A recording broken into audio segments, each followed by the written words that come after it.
an original MCM production.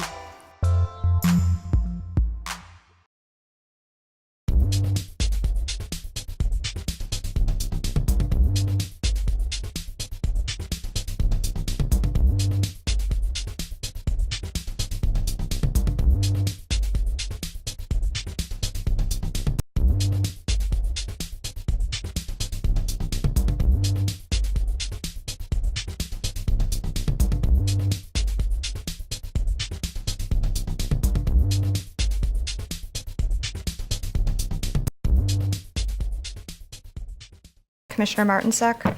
Here. Commissioner Swan. Here. Commissioner Krieger. Here. Commissioner Hermes. Here. You have a quorum. Thank you. Next item on the agenda is approval of the minutes from the regular committee meeting held May 8th, 2017. Is there any discussion regarding the minutes? Move approval of the minutes as printed. It was moved by Commissioner Bowl Second. Oh, go ahead. and seconded by Commissioner Swan. All those in favor? Aye. Aye. Anyone opposed? Motion passes. Next item is organization and administration. Good morning, Kevin. Turn Good morning, over the Commissioners. next part of this to Sure. you. Good morning, Commissioners. Before we do the Green Luminary Award, and the slide's not up, but we have a low SWMBE percent for this month. What we're starting to see as we move into more projects at the plants is it's more equipment-based, so we're seeing a lot of purchases or procurements where a bit high percentage of the procurement is for equipment, which unless we can find a small and minority business that provides that equipment makes it tough to get some of the goals that we're working towards. Jeff Spence and Mike Martin have met with some of the contractor associations, and we're hoping to do some education and trying to recruit more people to bid on some of these jobs. So I just want you to know that we are working on that issue as we move forward. And with that, I'll turn it over to Lisa Sasso. We've got the Green Luminary Award for this month.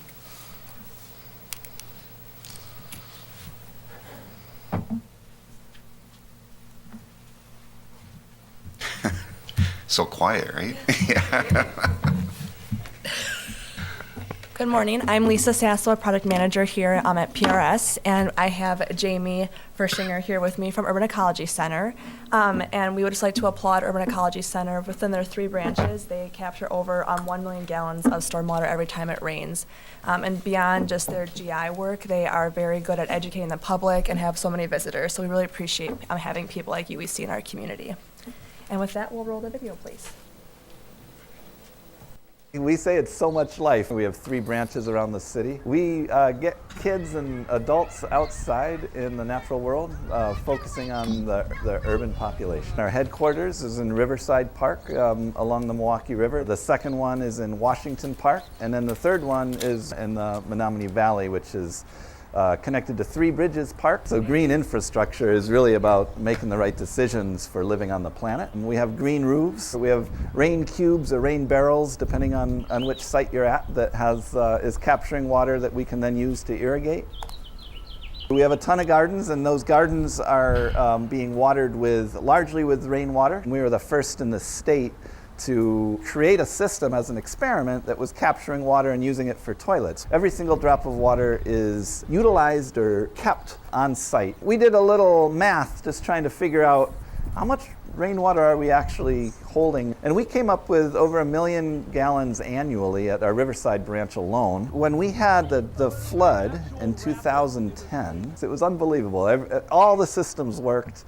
We captured all the rain on site, even in that massive flood, and it's many hands make light work. Just because we have this beautiful Lake Michigan out there and we get a lot of rain in the year, we too have a water problem every time we get rain of a certain amount in a storm, and the only way to mitigate that is green infrastructure that's done neighborhood by neighborhood, house by house, and industry by industry.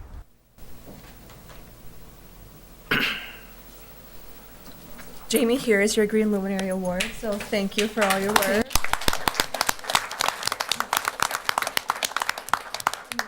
I just wanted to let you all know how honored we are to be receiving an award from MMSD. Like, we think of MMSD as leaders in Milwaukee and in the Great Lakes region, and really in the country, as far as water treatment, water safety, green infrastructure. So for us to be recognized by you all is really special to us. So thank you. Thanks for all that you do. Thanks for being an example for us, so we can also be an example for our community. So thank you all.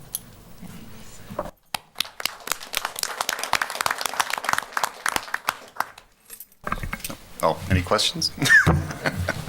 Yeah. We have been partnered with UEC as long as I can remember. It's just been a great partnership, and it's always fun to see some of the different endeavors that have been built over the years that we've worked on together. So it's really nice. I could do without seeing the video of the storms from 2010, but it's always good to remember those bad times as well, so that we can try to make everything better. So thank you. Thank you again. All right, is that? You have That's anything it else? for the executive director's report. Okay. We'll move on to our new business agenda then, and the first item on our new business agenda is file number 17-054-6, which is an award of contract. Turn it over to Mike. Good morning, Mike Martin, Director of Technical Services. The Commission is requested to authorize the Executive Director to execute on behalf of the District Contract P2712 Air Quality Engineering Services with Short Elliott Hendrickson Incorporated in amount not to exceed $423,913. At both Jones Island and South Shore, we do have air emissions that are regulated by the Department of Natural Resources, and there's a whole variety of sources at each facility. Just the tanks themselves, the open tanks, allow for air to be emitted. Any multiple combustion sources, such as engines and turbines, R&D building where we heat dry the biosolids. There's dust sources. So there's a whole variety of sources that are all regulated by the Department of Natural Resources, again, both at Jones Island and South Shore. There's a variety of specific emissions that are regulated, particulates, nitrogen oxide, sulfur oxides, carbon monoxide, and other hazardous air pollutants. So the air regulations themselves are pretty technical and complicated. We have an ongoing need for technical support. We use these engineering services to evaluate and advise us on proposed regulations. We have to take samples of our emissions from time to time, and so they will perform some of these tests. And then they also help us interpret the results, present those to DNR, and then do any work with DNR if there's questions and follow up on the air regulations. The costs for this contract are budgeted for annually or as part of capital projects, and we anticipate that this contract will be 3 years long. And answer questions. Questions? There is a revised SWMBE form that you should have at your desk for this item as well.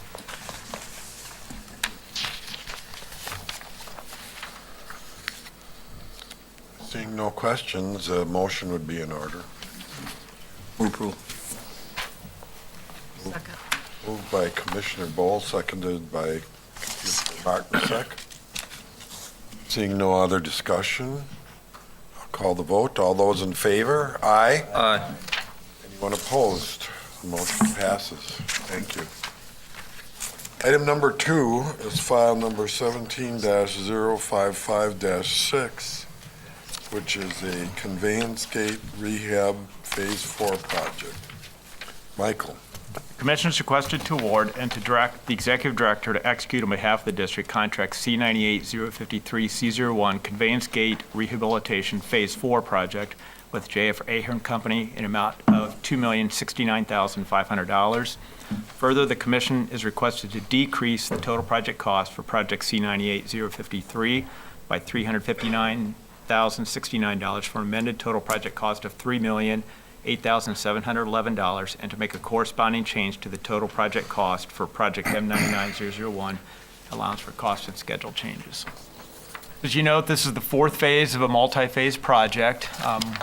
been in front of the commission on the previous phases. It's related to junction and diversion chambers on our conveyance system. We have a total of 53 chambers. All of those chambers were built about 25 to 30 years ago. We've had those inspected and found that, as expected, that those components on the inside have deteriorated. They're either at or getting near their end of their useful service life and need to be either replaced or rehabilitated. So we have created a series of projects. Again, this is phase 4. To date, we've completed work on 24 of the 53 structures, and this proposed construction contract will add another 10, I believe. So the purpose is to add 20-year service life to those 10 structures. We replace gate cylinders, hydraulic accumulators, gate positioners, basically the internal mechanical components of these chambers. All of these structures are located within the city of Milwaukee. There's a map showing the location, and then in the commission document itself, there's a description of the locations of those. This is just some pictures. You can see these are the hydraulic cylinders. What they do is the cylinders move, internally they move up and down, and that's what actually raises and lowers the gates. And you can see a lot of the corrosion that's occurring within these structures. So the project came in less than what we'd budgeted for, so we're requesting to reduce the budget by about $360,000. VOA will contribute to $170,000 to this project, and the duration is about 21 months. As Kevin noted, we're having some lower SWIMBY participation on this particular project contract. Ahern demonstrated good faith effort in their bid solicitation. The SWIMBY participation is 2.7%. Just some background on that, nearly 80% of this contract is equipment materials. 12% is Ahern labor, 7% subcontract. So there's just not a lot of opportunities for small women and minority business participation on this contract. Can I answer any questions? Seeing no questions, a motion would be in order. Yes. By Commissioner Martinsek, seconded by Commissioner Bowl. Seeing no other discussion, I'll call the vote. All those in favor? Aye. Aye. Is there anyone opposed? Motion passes. Thank you. Item number 3 on today's agenda is file number 17-056-6. And this is for executing a purchase order for material capital repair or replacement of number 892, facility grit mechanism. Turn it over to you, Mike. Commissioner's is requested to authorize the executive director to execute a purchase order with Veolia Water Milwaukee for material capital repair or replacement number 892, Jones Island Water Reclamation Facility Grit Mechanism number 2, an amount not to exceed $178,839. So as in the treatment process at both Jones Island and South Shore, but we're talking specifically at Jones Island, it's the final step in the preliminary treatment, and grit, you can kind of imagine what it is. It's inorganic material such as sand and gravel, and we try to remove that early in the process because the grit, if you let it go downstream, causes excessive wear on downstream equipment. So we try to get it out early in the treatment process. And the grit removal process itself at Jones Island, there's 6 concrete grit basins, and each of them have a steel grit removal mechanism. There's kind of the final product. See, we end up with a dewatered grit, and it's just as you can imagine, it's very sandy and gravelly material. It's just an aerial showing the location of our preliminary treatment facility.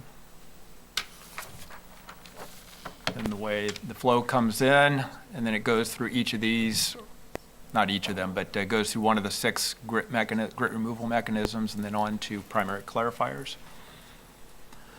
So the grit mechanisms themselves, they basically they have paddles in them, and then that create a vortex flow that sends grit to the bottom of the containers, and then there's a pump that removes the grit, pulls the grit out from the grit removal mechanism, and pumps it off-site. These mechanisms, they're severely corroded. I got a couple pictures here. They've been in service for about 17 years, and grip mechanism number 2 is currently out of service, so we're requesting to replace that mechanism. And this is just a schematic showing how it works.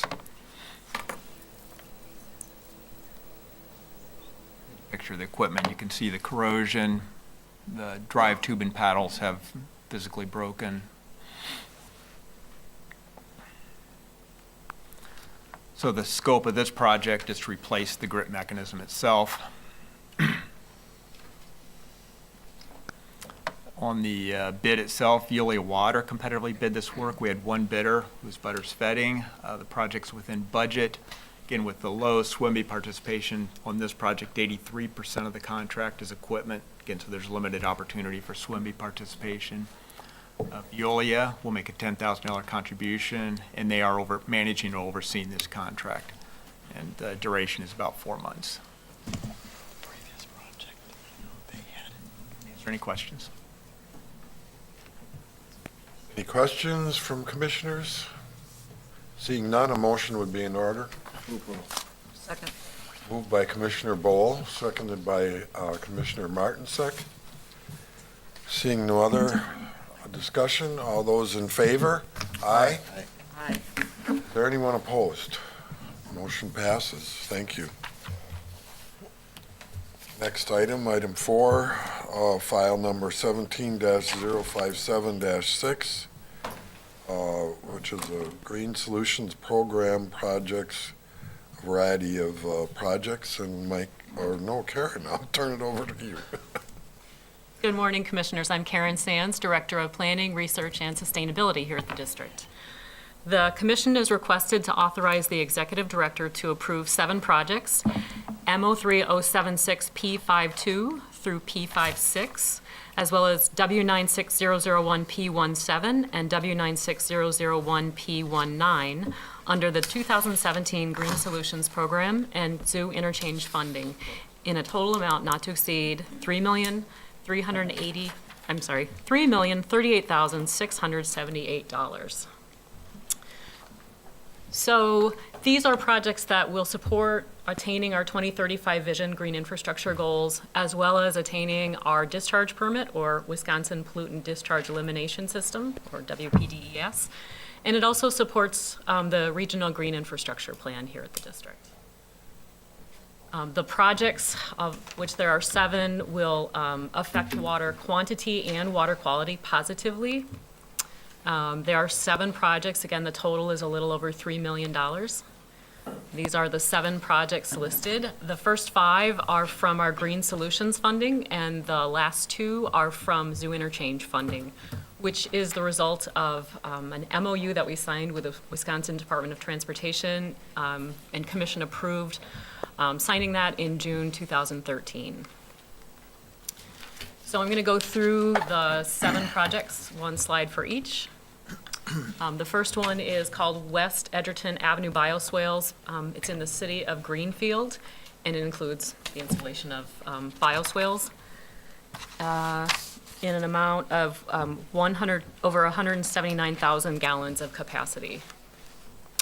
The second one is the 30th Street biofilter in the city of Franklin. It includes 75,000 gallons of capacity in bioswales. The third one is a set of 9 green alleys in the city of Milwaukee that include porous pavement. The next one is West Alice Library, porous pavement, a parking lot essentially. The next one is green alleys in Wauwatosa, totaling almost 20,000 gallons. The next one is under Zoo Interchange funding, also more green alleys in Wauwatosa, total gallons over 43,000 gallons of capacity. And last but not least is a parking lot in Wauwatosa that includes retention basins and porous pavement. Total cost again is a little over $3 million. The projects could start as early as the end of this month, and we keep our contracts open for about 2 years typically. This is a reimbursement program, so the work would be paid for after it's complete. And this is the requested action. Just to expand on the zoo interchange funding for those commissioners that weren't here at the time, when the zoo interchange was first being designed, the DOT was having issues with trying to meet our Chapter 13 runoff rule that we had. So we negotiated a settlement with them. I believe it was for $5 million, where $2 million of additional stormwater management would be done within their footprint of the work that they were doing. And then within a defined radius around zoo interchange, there was another $3 million worth of work. If the commission approves these actions today, I believe there's approximately $1 million left that we need to allocate to future projects.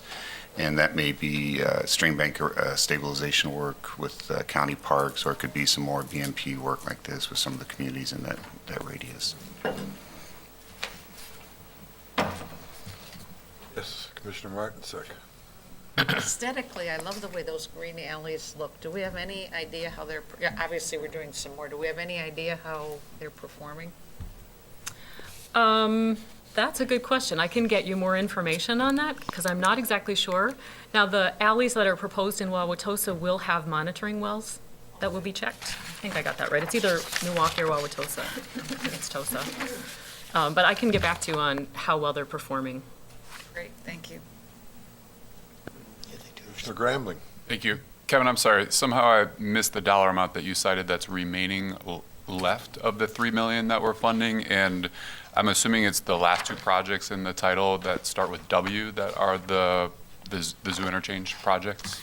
Yeah, so it was $5 million total, $2 million they would spend in their footprint, Right. $3 million we would spend, and I think there's about $1 million, approximately $1 million left $1 million left that we have to spend, to spend. Okay. Thank you. if these projects are approved today. Right.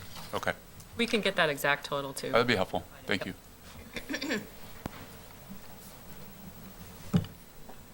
Any other discussion?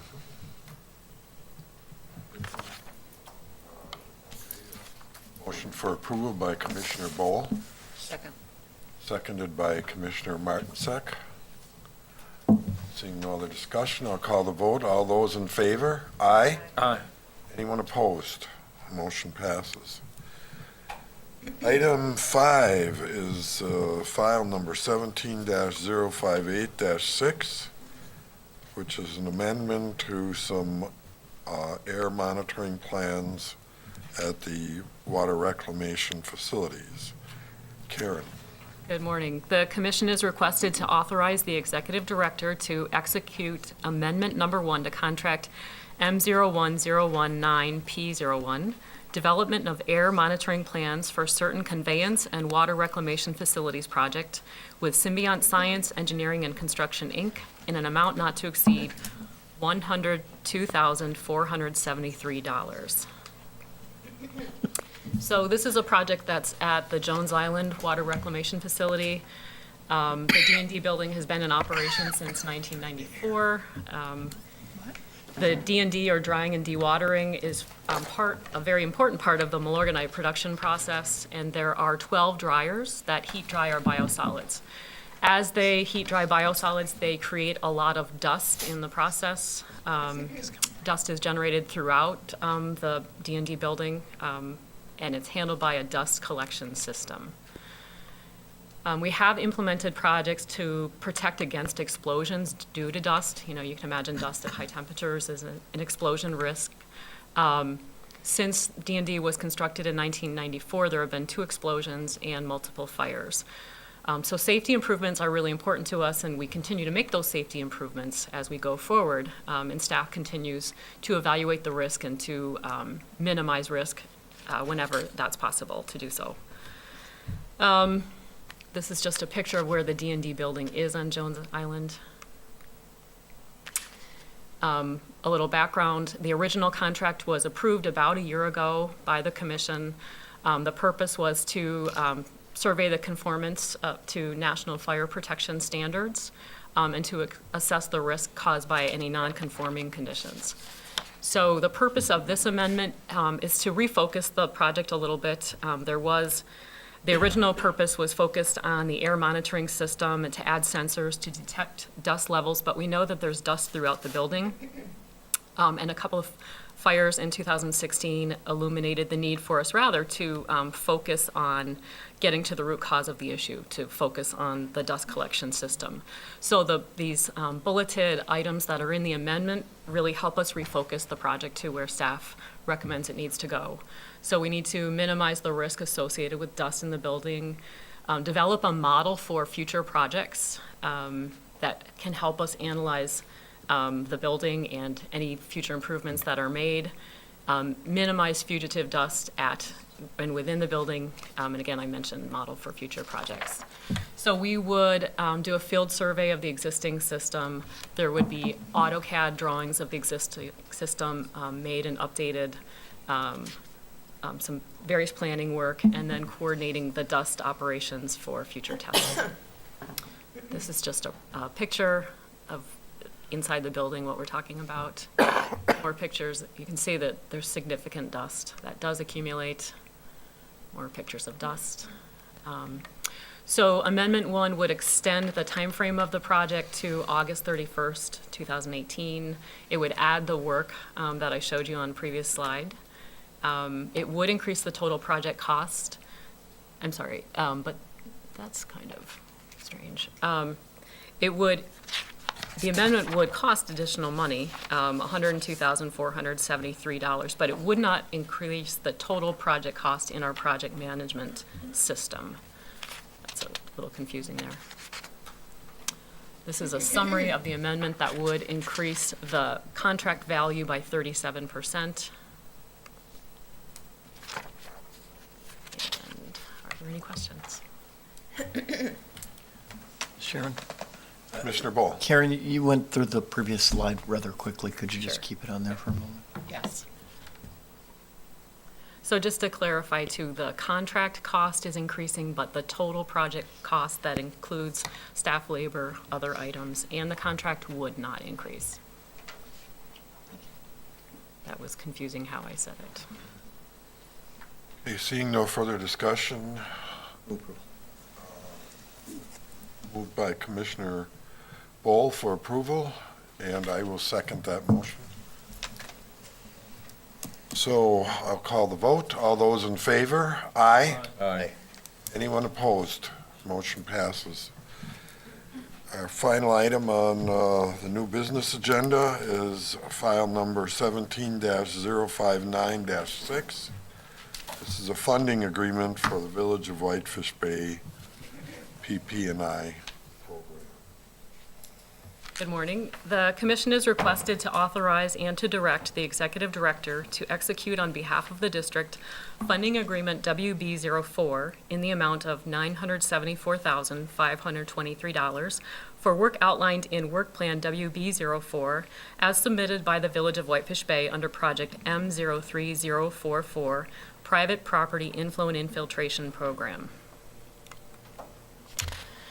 There are 3 priority areas within Whitefish Bay that were identified as having significant additions of private property inflow and infiltration into the public system. This project would include the rehabilitation of 200 sanitary laterals. And this, the identification of the geographies was based on extensive wet weather flow studies conducted by the village.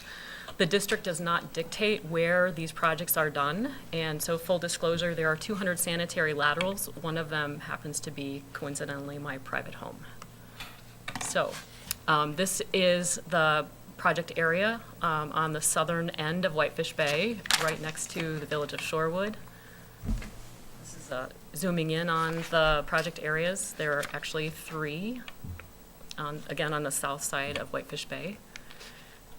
In the past, almost all of the public sanitary system has been televised, and of that, about a quarter has been rehabilitated. This would be the first project that Whitefish Bay is conducting exclusively on private property. They chose, well, they can fund 200 laterals in the 3 priority areas, and they plan to line them with cured-in-place pipe. The total project cost is about $1.2 million. The village will pay for the engineering, the inspection, the project management, and public outreach. It's a completely voluntary program, and the village has already exceeded the response rate to target 200 homes. The bidding was scheduled for last month to begin anyway, and construction will begin shortly and extend through October of this year. This will tie up 100% of the village's private property inflow and infiltration funds. And this is the requested action.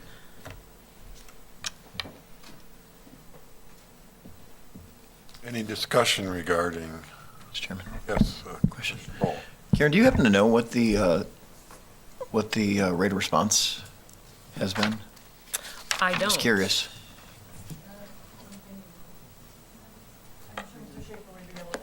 Okay. Mr. Schaefer, would you just come up and give Over. your name? No relation. I was going to ask. Thank you very much. Thanks, Karen.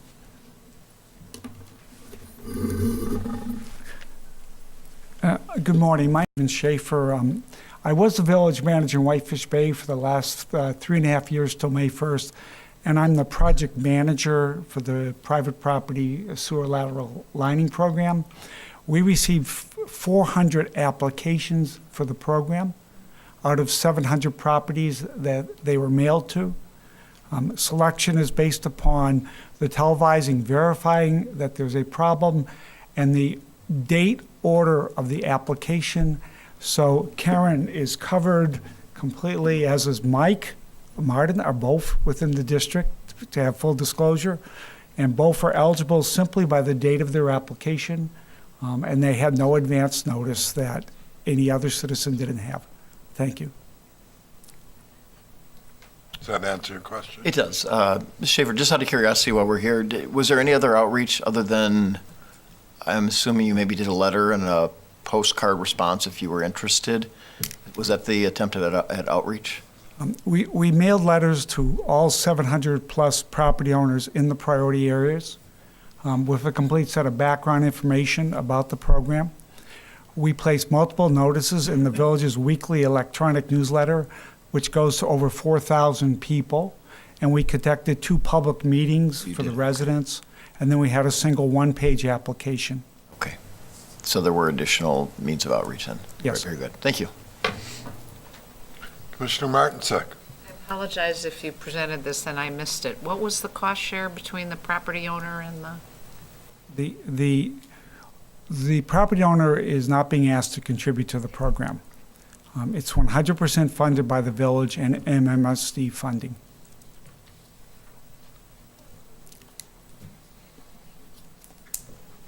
Seeing no other questions, Approval. is that Commissioner Bowl? Yes. Motion by Commissioner Bowl. Second? Second. Second by Commissioner Swan. I'll call the vote. All those in favor? Aye. Aye. Anyone opposed? Thank you. Thank you. At this point, we've completed our new business schedule, and we're scheduled to move into closed session, but I'm going to move to recess the Operations Committee, the intention of coming back after the Finance and Public Works, where we're going to go into closed session. Is there a second to that motion? After the PFMP committee Yes. meeting, correct? Second. Okay, is there any discussion? Seeing none, I'll call the vote. All those in favor? Aye. Aye. Anyone opposed? We are in recess. Thank you. To order the meeting of the Policy and Finance Personnel Committee, Monday, June 12th. Madam Secretary, call to order. Roll call. Commissioner Eli? Here. Commissioner Gramling? Here. Commissioner Perez? Present. Commissioner Swan? Here. Commissioner Mansonet? Here. Commissioner Hermes? Here. You have a quorum. We'll move to look at approving the approval of the proceedings of the regular committee meeting held May 8th, 2017. I'll take a motion on that. Move for approval? Second. Appropriately moved by Commissioner Gramling and seconded by Commissioner Eli. All in favor? Aye. Any nays? Seeing none, items approved. We go to new business. Item number 17-048-5, authorization to execute a professional service agreement with Marquette University to develop a multidisciplinary research program to enhance the district's research program and improve capital project selection. I'll turn it over to staff. Good morning, Commissioners. My name is Karen Sands, Director of Planning, Research, and Sustainability. The Commission is requested to authorize and to direct the Executive Director to execute a 5-year research agreement with Marquette University to establish a multidisciplinary research program to enhance the district's research program and improve capital project selection in an amount not to exceed $1,375,000 or $275,000 per year. So the goal of setting up this agreement would be to strengthen the district's research program, to enhance our capital project selection here at the district based on research findings in the future, and to use a multidisciplinary approach to conduct and convey research to the public. So the process would go like this. After an agreement, if it is signed, then we would write an RFP, or request for proposal. We would issue it within Marquette University. We would receive proposals back and review them, making funding recommendations. We would oversee project execution and reporting, and then we would disseminate the results primarily internally. That would help us with future capital project selection. So this does not award money to any projects today. This is simply the ability to go forward with this process under an MOU. So the request to move forward with this process would be for $275,000 a year, or a total of $1.375 million. It would be for 5 years. Just real briefly, some examples of the potential topics would be to do an auditing of how we count green infrastructure, to undertake a baseline evaluation of our research efforts here compared to other similarly sized water reclamation districts, to evaluate our patent ownership practices and a number of other research areas that we're interested in pursuing.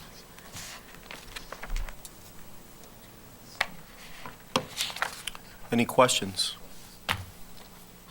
Concerns? Question? Commissioner Gramling. Thank you. Karen, could you elaborate a little bit on how you expect that projects will be selected? Who will be involved in that, and how will that go? I'll give you a brief overview, but I would also invite Matt Magruder to come up and talk a little bit about that in more detail. We hope to mirror a national model that the National Institutes of Health uses, using 5 areas or criteria. We would use a selection committee that Matt would be in charge of putting together. And I'll let Matt introduce himself and maybe elaborate on this process a little bit further. Good morning, Commissioners. My name is Matt Magruder. I'm the Environmental Research Manager here at the district. With me is Dan Zittimer, professor at Marquette University. The plan for this program would be to work with internal stakeholders here at the district to build meaningful RFPs that attack aggressively challenges we have and look for optimization in our processes and help us make big strides towards achieving some of our goals, as well as lowering some of the risk associated with projects that we would undertake that are considered more exploratory in nature. That would be through looking for additional leveraging opportunities and then challenging the expertise of the faculty at Marquette University. So with that, Dan Zittimer with me would be serving as the lead from Marquette University, acting as my equal in the program, but ensuring that the bids that come to us are responsive and responsible bids that attack and also address the key points that are built in the RFP that is going to be compiled through interviewing with section managers and project managers here within the district that can identify strong needs for us to undertake. So I don't know if that answers your question, but I can continue to expand on that if need be. I think that's helpful, but if I could just follow up, the RFPs are developed mostly at the direction of district staff? Correct, absolutely. And then our projects, though, are administered and awards are administered by Marquette University? So the recommendation would be made by the selection committee, which would be comprised of both district staff and Dan as well, utilizing Dan's expertise in the engineering field as well as his close collaboration within the many different branches of Marquette University. So we would then use a panel of diverse stakeholders within the district to evaluate the meaningfulness of the projects that are being proposed and then make recommendations to either Karen Sands or, if they are outside of her authority, following the proper protocol for Kevin and above Kevin to you. So future funding awards would be approved by the executive director and or the commission if it exceeds your authority? Yes, depending on how much it. Okay. To be clear, I think this is terrific.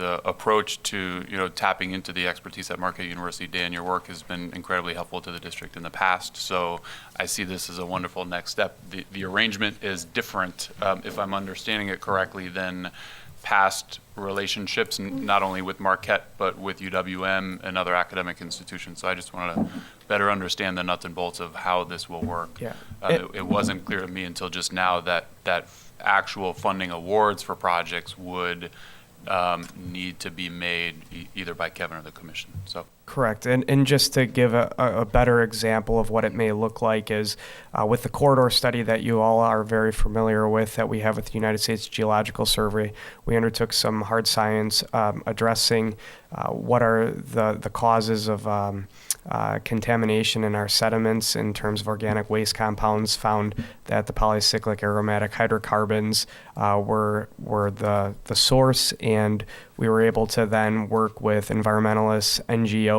to do what they do best and have a voice. And then that was picked up and furthered by Commissioner Bowl, and that worked out to be a great example of a multidisciplinary approach where we're not relying on any one type of agency to address a large issue to the community. So the hope is to mirror that process in a formalized, refined way.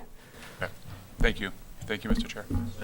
I appreciate that clarity, because I was going to ask the same thing. The more aggressive goals you're setting, but you clarified it a little bit more, bringing in the multidisciplinary kind of reaction to each opportunity. That's great. Any other questions, concerns, comments? Seeing none, Move for approval. Second. we got an item appropriately moved by Commissioner Gramling and seconded appropriately by Commissioner Eli. I'll call the vote. All in favor? Aye. Any nays? Seeing none, it is approved for recommendation for the full commission. Next item. Thank you. Thank you. Item number 8, 17-061-6, authorizing the executive director to execute enterprise agreement with Microsoft Corporation. I'll turn it over to staff. Good morning, Commissioners. Greg O'Hearn, Information Systems Manager. A little background on this. This is a third 3-year enterprise agreement being proposed with Microsoft. And obviously, we go back to day one with Microsoft products. And it's a cooperative agreement with the state. We get their good rates on that. And the district has moved primarily from,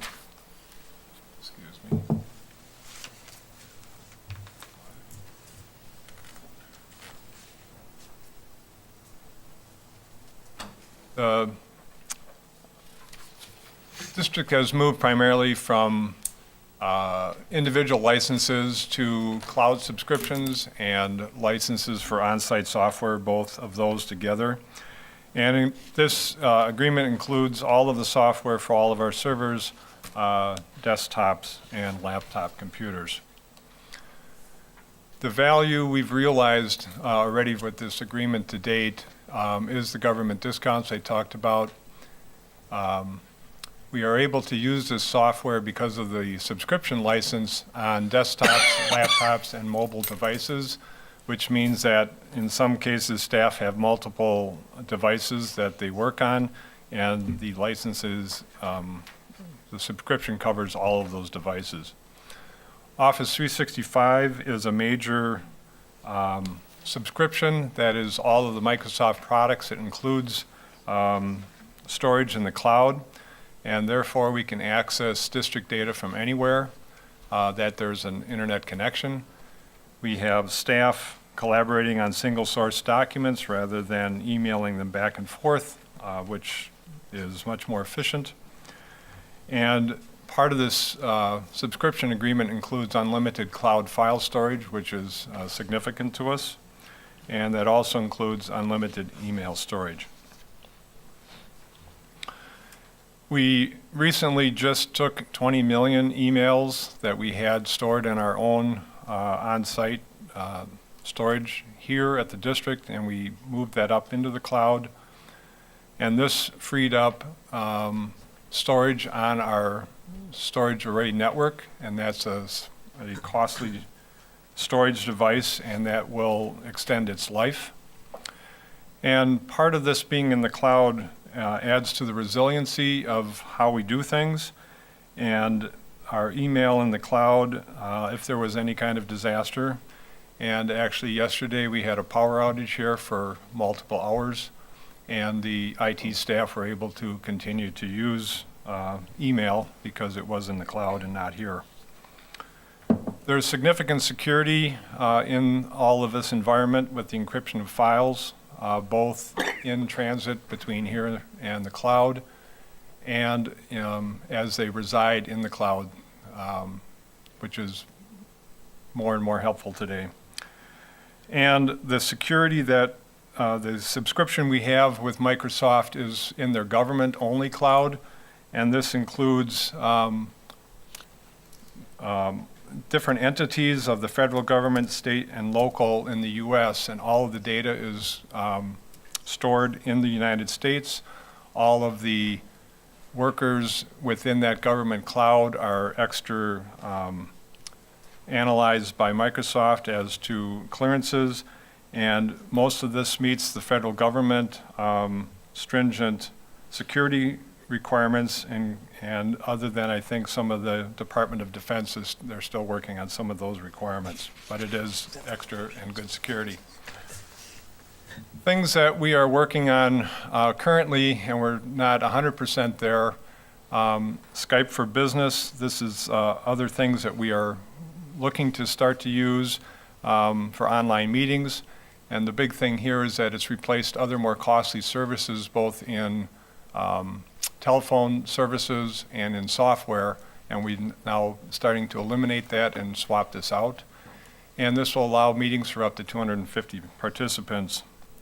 And again, this is another one of a resiliency sort of thing in the cloud. If we had a physical disaster, we can still use this kind of software and services. Other things that we see upcoming, it's new to us and new in some of the things that Microsoft is doing, and we expect to go there or at least investigate it. This is very new for Microsoft, is the potential to broadcast an online meeting or what have you to between 10 and 10,000 participants. And as to a PBX, Microsoft has essentially become a telephone company, and it is now possible to have a telephone switch in the cloud, and we are looking to replace our telephone switch in the next few years, and it is possible that this would play in and be cost effective for us at that time. We will look at that and at that point. Also, with the services in the cloud, we're really extending our computer room, our network. We have a computer room here, and that really extends up into the cloud. And we are starting to do some testing in the cloud with some of our servers there, and we can do things for 2 or 3 hours at a time if we need, and some staff can do development, and we don't have to pay for a server 7 days a week and 24 hours a day. That has some value, we believe, in the future. We're going to look more at that. And in our this whole arena of the cloud and Office 365 and our subscription, Microsoft continues to add features to this, and they basically are doing it at the same cost. So overall, excuse me, this is a 3-year contract. The annual cost is $226,950, and the proposed 3-year cost agreement is $680,850. And the requested action is to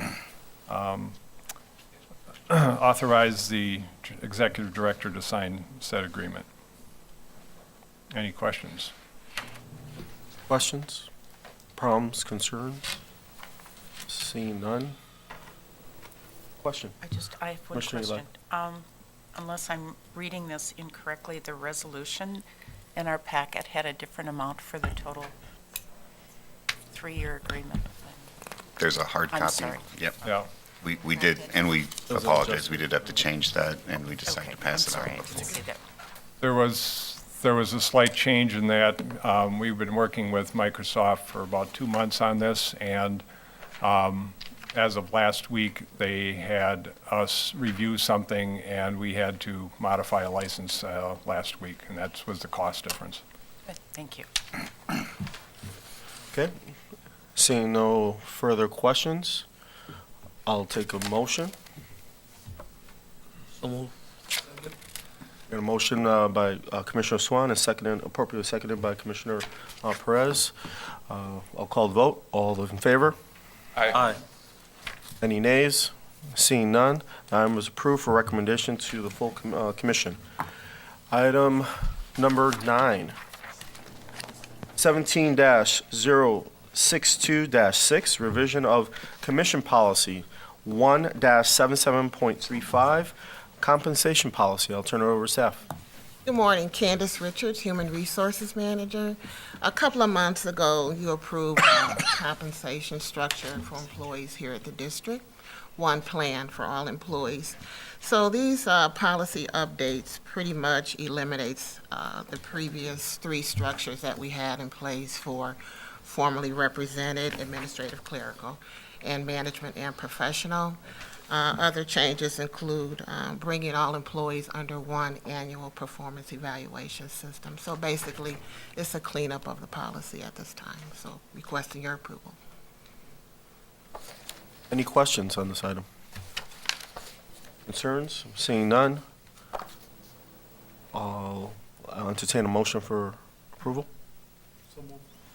Second. Outstanding. We got a appropriately moved item by Commissioner Perez and seconded appropriately by Commissioner Eli. I'll call the vote. All in favor? Aye. Any nays? Seeing none, the item is approved for recommendation for the full commission. That ends our report. Any executive director's report at this time? I would like to just follow up on what Greg talked about yesterday evening. I think around 8:30, 9 o'clock, there was a power outage in this building and then the lab building next door. I just wanted to thank both the facility staff and the IT staff for coming in on a Sunday night, and it's a long process that probably will continue for a day or two, but just restoring the system so that, number one, we could have this meeting, but number two, we could work today. So I just wanted to acknowledge them with their work on a Sunday evening. So other than that, there's no other items. I appreciate that. Seeing no further items or action items, I'll move for adjournment. Second. All right, we got appropriately second item by Commissioner Gramling. All in favor? I'll call the vote. All in favor? Aye. Any nays? Seeing none, we will stand adjourned. We're going to reconvene the Operations Committee meeting. I would move that the committee go into closed session for the purpose of regarding deliberations and/or negotiations on contracts which for bargaining reasons require a closed session, then for conferring with legal counsel with respect to litigation in which the board is or may be involved. Second. Been properly moved by Commissioner Martin, seconded by Commissioner Hermes to move into closed session. All those in favor? Aye. Aye. Anyone opposed? Motion passes. We'll take a few minutes now for the room to clear to move.